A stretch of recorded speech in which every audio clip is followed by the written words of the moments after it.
Hello dear students. आज के video में मैं आपके साथ शेयर करूं कि किस किस केस में रेजोनेंस होता है। ठीक है, ये एक बहुत इंपॉर्टेंट टॉपिक है। इससे काफी क्वेश्चंस आते हैं, स्पेशली स्टेबिलिटी इंटरमीडिएट्स की देखनी है। अगर कार्बोकेटायन कार्बोनायन की स्टेबिलिटी देखनी है तो हमें पता होना चाहिए रेजोनेंस हो रहा है या नहीं हो रहा है ना। तो जितने भी केसेस हैं जहां रेजोनेंस हो सकता है वो सब मैं आपके साथ इसमें शेयर करूं। चलो जल्दी से देखते हैं। रेजोनेंस में क्या होता है कि पाई इलेक्ट्रॉन्स, यानी कि जो पाई बॉन्ड है इसके इलेक्ट्रॉन्स ही मूव कर सकते हैं। सिग्मा बॉन्ड के इलेक्ट्रॉन्स या खुद एटम मूव नहीं करते। ठीक है, कब होगा? सबसे पहला केस है जब आपके पास डबल बॉन्ड कॉन्जुगेशन में हो, यानी कि डबल बॉन्ड फिर सिंगल बॉन्ड और फिर डबल बॉन्ड, इस तरह की अगर कंडीशन हो तो यहां पे जरूर होगा रेजोनेंस। देखो यहां पे डबल बॉन्ड है, फिर सिंगल बॉन्ड है और फिर डबल बॉन्ड है, तो यहां पे रेजोनेंस होगा। Okay, let's see this. Double bond, फिर single bond, then again double bond, चाहे वो किसी और एटम के साथ है कोई फर्क नहीं पड़ता। Double bond single bond double bond है, राइट? तो यहां रेजोनेंस होगा। ओके, यहां पे देखो, यहां ट्रिपल बॉन्ड है, यानी कि पाई इलेक्ट्रॉन तो है ना, पाई इलेक्ट्रॉन है, तो पाई इलेक्ट्रॉन है, सिंगल बॉन्ड डबल बॉन्ड, तो यहां भी रेजोनेंस होगा।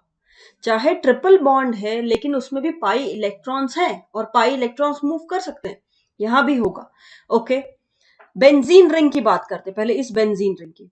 Double bond single bond double bond single bond double bond single bond, तो ये पूरी की पूरी रिंग रेजोनेंस में है। इसको हम बोल सकते हैं कि ये कॉन्जुगेशन में है।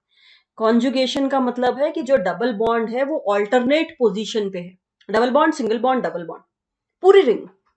ओके, अब इसके ऊपर एक सी डबल बॉन्ड ओ लगा हुआ है, तो ये भी देखो double bond single bond again double bond, तो ये भी क्या है, रेजोनेंस में आ गया।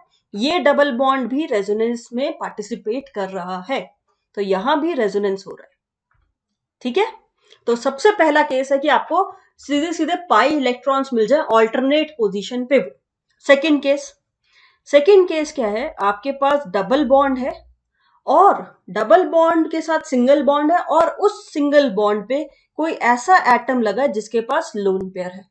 यानी कि कैसा हो, डबल बॉन्ड फिर सिंगल बॉन्ड और फिर लोन पेयर, इंस्टेड ऑफ दूसरा डबल बॉन्ड एक लोन पेयर आ गया। ठीक है, क्लोरीन के पास या 3 लोन पेयर होते हैं, तो अगर लोन पेयर है तो ये भी रेजोनेंस की कंडीशन फुलफिल कर रहा है। Loan pair single bond double bond होगा। इधर देखते हैं, बेंजीन रिंग का हमें पता है यार रेजोनेंस होता है, पर बेंजीन रिंग पे OH लगा है, ऑक्सीजन।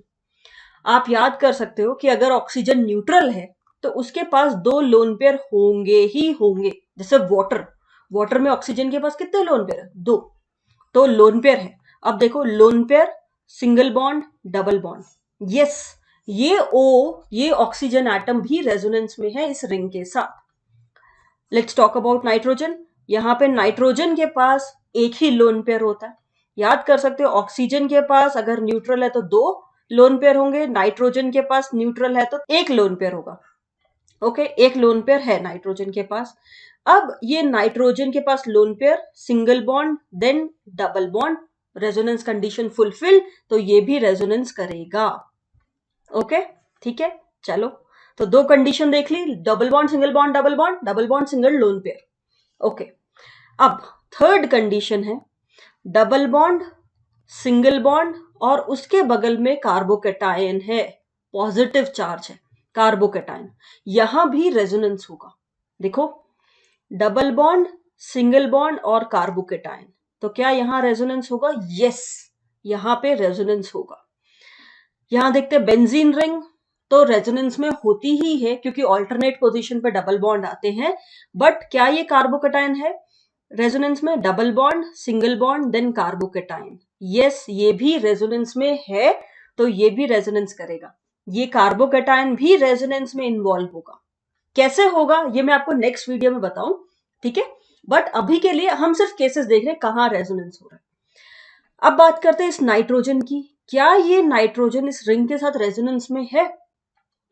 एक चीज आप याद रखो कि जो सेकेंड पीरियड के एलिमेंट है, कार्बन, नाइट्रोजन, ऑक्सीजन या फ्लोरीन, ये ज्यादा से ज्यादा 8 इलेक्ट्रॉन रख सकते हैं, इससे ज्यादा नहीं।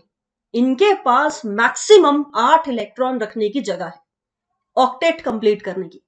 इनके पास डी ऑर्बिटल नहीं होता, तो इसलिए ये और ज्यादा इलेक्ट्रॉन नहीं रख सकते। 8 इलेक्ट्रॉन रख सकते हैं, मतलब यार ज्यादा से ज्यादा 4 ही तो बॉन्ड बना सकते हैं, राइट। 4 बॉन्ड नहीं बना रहे, मान लो 3 बना रहे, तो एक लोन पेयर रख लेंगे ताकि टोटल 8 इलेक्ट्रॉन हो। ठीक है, अब देखो नाइट्रोजन ने यहां पे कितने बॉन्ड बना लिए, 1 2 3 4, 4 बॉन्ड बना चुका है। तो क्या अब इसके पास कोई लोन पेयर है? नहीं। क्या इसके पास कोई डबल बॉन्ड दिख रहा है? नहीं, राइट। तो क्योंकि ना तो लोन पेयर है ना डबल बॉन्ड है, तो यहां पे रेजोनेंस नहीं करेगा, ये नाइट्रोजन नहीं करेगा, रिंग में तो हो रहा है। फिर आप कहोगे फिर मैम यहां क्यों हो रहा था कार्बोकेटायन में? कार्बोकेटायन में कार्बन कितने हाइड्रोजन से जुड़ा है? 2। अब देखो कार्बन 2 हाइड्रोजन से जुड़ा है, तो इसने अभी तक सिर्फ 3 बॉन्ड बनाए हैं, 3 बॉन्ड बनाए और एक पॉजिटिव चार्ज है। दैट मीन्स इसके पास एक वेकेंट ऑर्बिटल है, खाली ऑर्बिटल है। और ऑर्बिटल तो होता ही इलेक्ट्रॉन रखने के लिए, तो खाली ऑर्बिटल है तो वो रेजोनेंस में जा पा रहे है ना, क्योंकि 3 ही बॉन्ड बनाए हैं। कार्बोकेटायन है तो खाली ऑर्बिटल है। ओके, अब समझ आया ये कि कार्बन, नाइट्रोजन, ऑक्सीजन, फ्लोरीन ज्यादा से ज्यादा 4 बॉन्ड बनाएंगे क्योंकि वो 8 ही इलेक्ट्रॉन रखने की कैपेसिटी रखते हैं। अगर उन्होंने चारों बॉन्ड बना लिए मतलब कोई लोन पेयर नहीं है। अगर कार्बोकेटायन है वो सिर्फ 3 बॉन्ड बनाता है और उस पर एक वेकेंट ऑर्बिटल आता है। कार्बो अनायन की बात करें, कार्बो अनायन में इसने 2 हाइड्रोजन से जुड़ा हुआ है। ये जो कार्बो अनायन है ये 2 हाइड्रोजन से जुड़ा हुआ है और नेगेटिव चार्ज है इस पे। नेगेटिव चार्ज अगर आया तो मतलब इसके पास अब लोन पेयर है। कार्बन पे नेगेटिव चार्ज आया, नेगेटिव चार्ज मतलब एक इलेक्ट्रॉन आ गया, है ना, तो इसलिए अब इसके पास लोन पेयर है।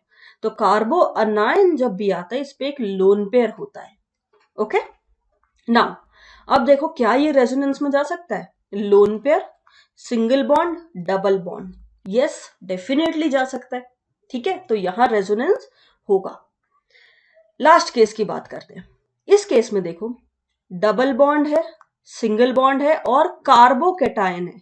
यार अगर कार्बन कैटायन है तो वो डेफिनेटली रेजोनेंस करेगा, तो यहां इस साइड तो रेजोनेंस हो रहा है। इधर देखते हैं, ऑक्सीजन के पास लोन पेयर होते हैं, यस 2 लोन पेयर होते हैं, तो 2 लोन पेयर आ गए होते हैं इस पे। क्यों? क्योंकि 2 ही बॉन्ड बनाए हैं, टोटल 8 इलेक्ट्रॉन इसे रखने हैं, तो 2 बॉन्ड और 2 लोन पेयर। ओके, अब लोन पेयर है, सिंगल बॉन्ड है और कार्बोकेटायन है, यहां भी रेजोनेंस हो सकता है। क्या बोल रही हूं मैं? कार्बोकेटायन, सिंगल बॉन्ड और लोन पेयर। ठीक है, कार्बोकेटायन, सिंगल बॉन्ड और लोन पेयर, यहां भी रेजोनेंस हो सकता है। तो क्या क्या केसेस हमने पढ़े हैं? सबसे पहले double bond, single bond, double bond, ये होना चाहिए। दूसरा केस क्या है? डबल बॉन्ड, सिंगल बॉन्ड और लोन पेयर। तीसरा केस क्या है? डबल बॉन्ड, सिंगल बॉन्ड और कार्बोकेटायन। एंड फोर्थ केस क्या है कि आपका कार्बोकेटायन हो और सिंगल बॉन्ड हो और लोन पेयर हो। इन सब केसेस में अगर आप देखोगे रेजोनेंस हमेशा होगा। ठीक है, और ये एक बहुत इंपॉर्टेंट चीज है कि कार्बन, नाइट्रोजन, ऑक्सीजन और फ्लोरीन ज्यादा से ज्यादा 8 इलेक्ट्रॉन रख सकते हैं। चलो, अगर ये सब समझ आया तो now you will be able to solve this question. बहुत बार आप देखोगे एग्जाम में इस तरह का क्वेश्चन आता है कि which of these will participate in resonance, कहाँ रेजोनेंस होगा। ये नहीं तो इसका एप्लीकेशन आ जाता है। तो I am giving this to you as homework. आप आइडेंटिफाई करो इनमें से किस स्पीशी में रेजोनेंस हो रहा है। Okay, and you have to tell me कितने नंबर ऑफ स्पीशीज हैं। Share your answer in the comment section. So this is the question of the day. Okay, so this is all about the cases जहां पे आप identify कर सकते हो कि resonance होगा या नहीं होगा। I hope you like the video, so please like it and share it with your friends. All the best.